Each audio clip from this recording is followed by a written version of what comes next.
So before we plant our seeds, and you see me sorting my seeds here, I've got so many, it's not even funny. I like to go through and wash all of my containers and disinfect them, just because you don't want any fungus or bacteria from last year's growth on your containers. So you can see I've got a sink here full of some water. It's just a little bit of water actually. And what I use in our house to clean our containers is the Thieves All-Purpose Cleaner. I know that some people use bleach, but we don't like chemicals in our house, and this cleaner lasts so much longer, so its environmental impact is far less. So we just like to rinse them off in the sink here. I put a fairly concentrated amount in the sink, and then I just rinse the containers off. I've cleaned the dirt off first, and then I disinfect, and then I just rinse them with hot water, and this way I can use the containers for years to come. Like, I've been using these containers with these trays here for years. I think I bought 2 more this year just because we're expanding so much, but all of the lids, all of the containers are gonna last me for such a long time, so that we're just reducing the amount of plastic that we're using in our house. And a lot of them I've gotten from other people, so ask other people to save them for me if they've bought plants at the store, and it's just a really great way to use them again and again. Just got to be delicate with them. I get maybe like a couple that are broken, like this one here. This is the only one that was broken, so just gonna toss that one, but otherwise they seem to hold up pretty good. I picked this up at Art Naps. It's just a really great potting soil for starting seeds in. It's bacteria free, which is really important, because if you've got any fungi or bacteria already in your soil, then you're gonna get plants that are sick or unhealthy. So I bought this bag for 11 Canadian at Art Naps, and just a really great buy. You can see how huge it is. It's awesome.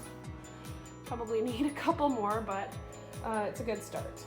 So one way to get rid of bacteria and fungi and all of that stuff in your soil that could be there, any microbes that are not beneficial, is to boil some water. So you can actually take a big bowl and put your soil into it, and maybe transfer it with a cup, and add some boiling water to it. And that not only warms up your soil, which helps seed germination, but it also gets rid of some of that fungi. Now, I'm not going to be doing that, but I have definitely done it in years past, and it's really helpful. So that's one way to do it. So once I've filled all the containers that I'm starting, I'm just doing a few today because I've already got quite a bit of them started. So I'm just doing some kale. It's a little bit late for me. I like to have kale growing pretty good and strong by the mid-February usually. So I like to take a chopstick. This has been my favorite tool, and I just poke holes in as deep as I want, however many seeds I want. I tend to overseed, so this just kind of helps me to control my overseeding, and we find kale grows amazingly well. So I'm not going to be doing too many kale. I'm using the Chosen Farm Mix, and I just plant one seed into it and cover it up. So I just go around and do that for all the holes, and then put a little marker in it, and that just keeps things a little bit more controlled.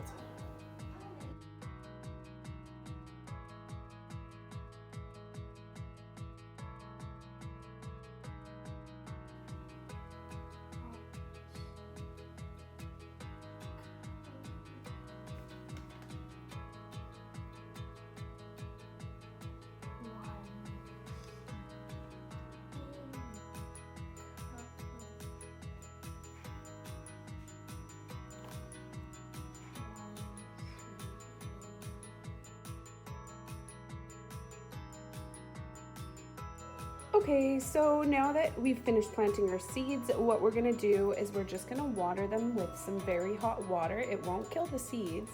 It'll just help germinate them a bit quicker.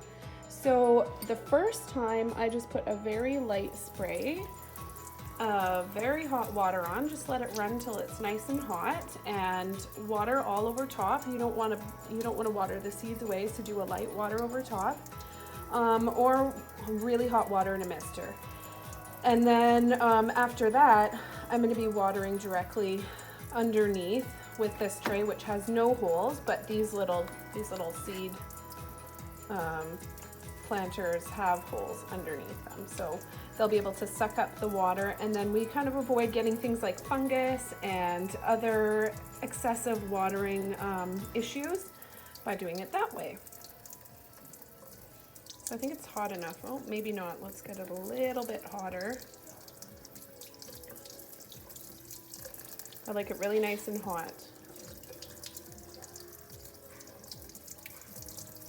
Okay, so that's good and hot. So I'm just gonna water them gently and they should be good. Okay, so after that, just an underwater is best. So we've got some baby peppers coming up. Aren't they so cute?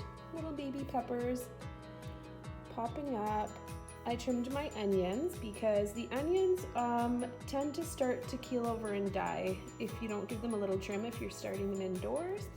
So they got a little haircut today, and then we've got some parsley and some cilantro and some basil growing.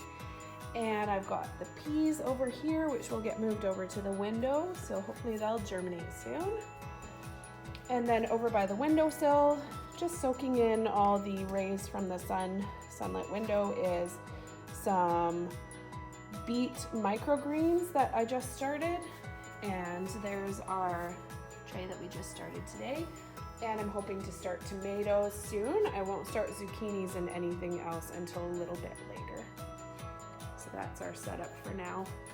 We've got one level, and level 2 will get filled out fairly soon here. It won't take long. So the last thing I wanted to mention is that I do like to put a fan on my seedlings. It really helps them to grow really thick, strong stems, and I run it for a few hours every day just to encourage that to happen. If you don't do that, what will happen is you might get some leggy seedlings, and we don't want that. And it also helps keep the air flowing and the moisture down so that you don't get, again, any fungus or anything like that. So it's always something that I've done, and it really just helps quite a bit.